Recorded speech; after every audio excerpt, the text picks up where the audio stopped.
Hi weight artists, today we're going to be starting a Hundertwasser portrait. Start by using a piece of cardboard to create a grid.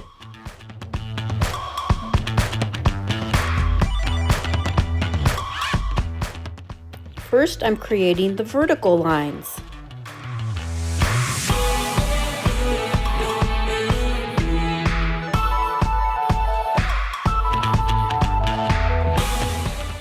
Next, I'm working on the lines that go across, horizontally.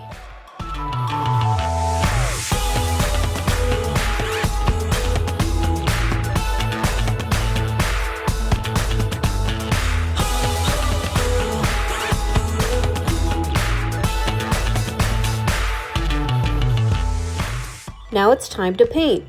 We'll be using different shades of violet. Actually, when you mix white with a color to lighten it, it's called a tint. When you add black to a color to darken it, it's called a shade.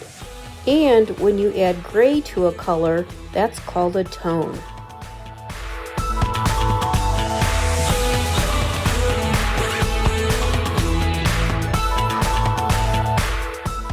Also, you can experiment by adding more blue to your purple to make it blue-violet, or you could even add more red to the color to make it red-violet. Red-violet and blue-violet are called tertiary colors.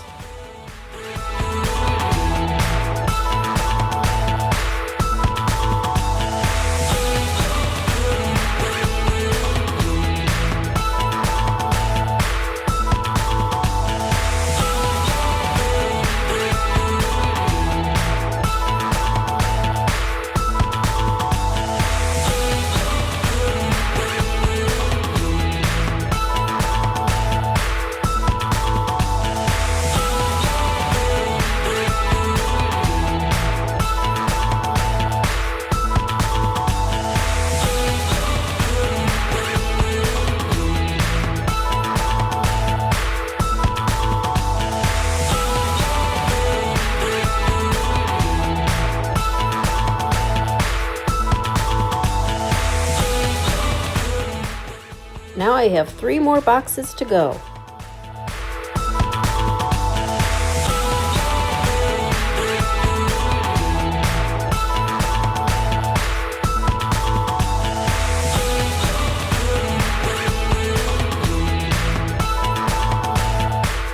When you're finished, put this on the drying rack for today. Today we will start by working on the background again and using some white tempera paint to create some different lines and designs.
This should take about 5 to 10 minutes. When you're finished, put this on the drying rack. Next, we will start working on the portrait. I'm starting by lightly drawing out the sides of the head and then drawing the ears.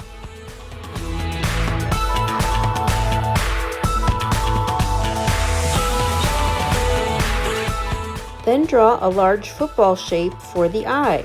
I'm starting with a rainbow line on top and a smile line underneath, then adding a circle in the middle for the pupil. Do you know the space in between the eyes is the same length as one of the eyes? I'm bringing 2 lines down for the bridge of the nose and adding the nostrils. I'm also making some eyebrows.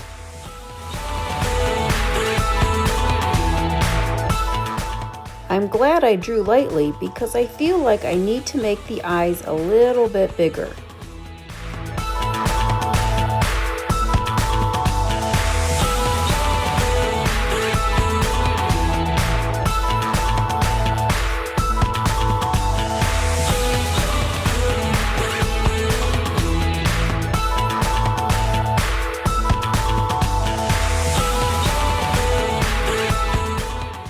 Now I'm mixing a color for my person's skin tone.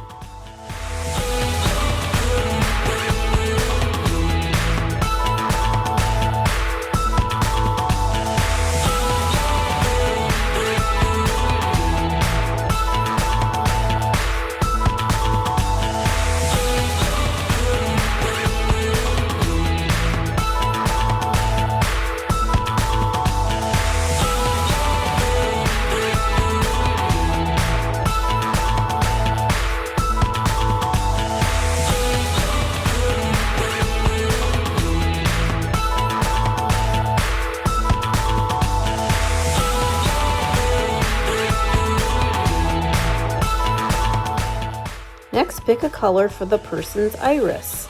You could use blue, brown, or green.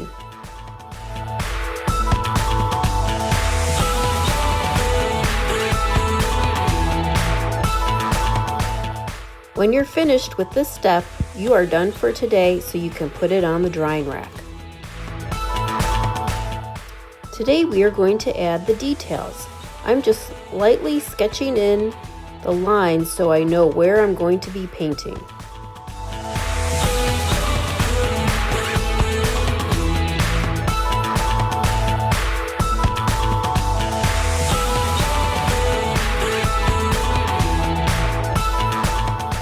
We'll be using a very thin brush and some black tempera to outline the person's face.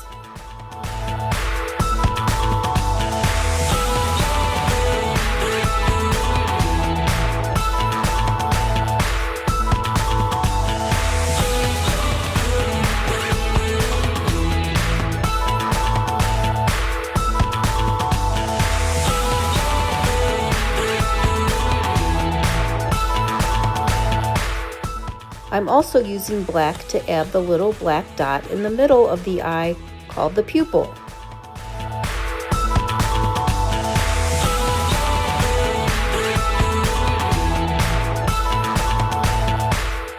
You can use some white to add a highlight on the iris. When you're done, place this on the drying rack for today. Next, we're going to be working on some circles that will be eventually used for our flowers. On the back of these patterned papers, I'm just tracing some different size lids.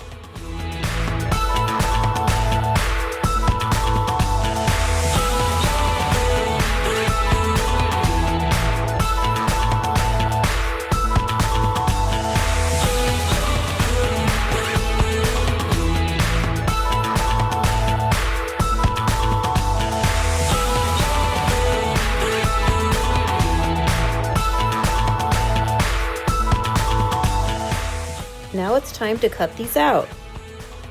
Notice how my hand that is cutting stays in one place. My other hand does all the turning.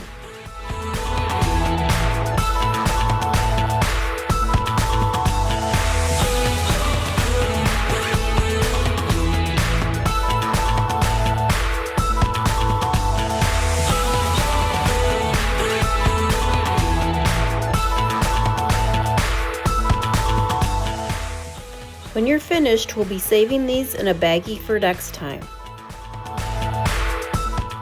Today is our final day and we'll be putting all our pieces of our project together.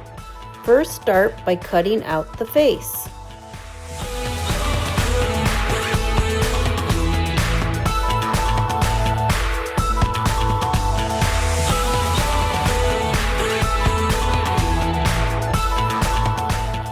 it's time to glue this down.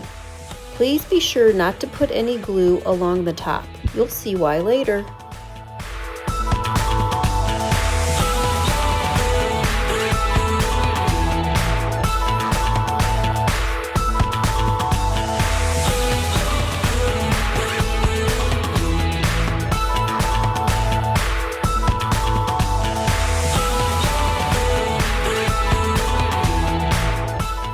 I accidentally did not record the last step. The last step, all I did was glue down the stems and then created my circles, overlapping the smaller ones on top of the larger ones. Notice how I added some buttons in the center. For the buttons, I used tacky glue. Right now, I'm just creating a few leaves.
There, I think this turned out great. I hope you have fun creating this Hundertwasser inspired artwork.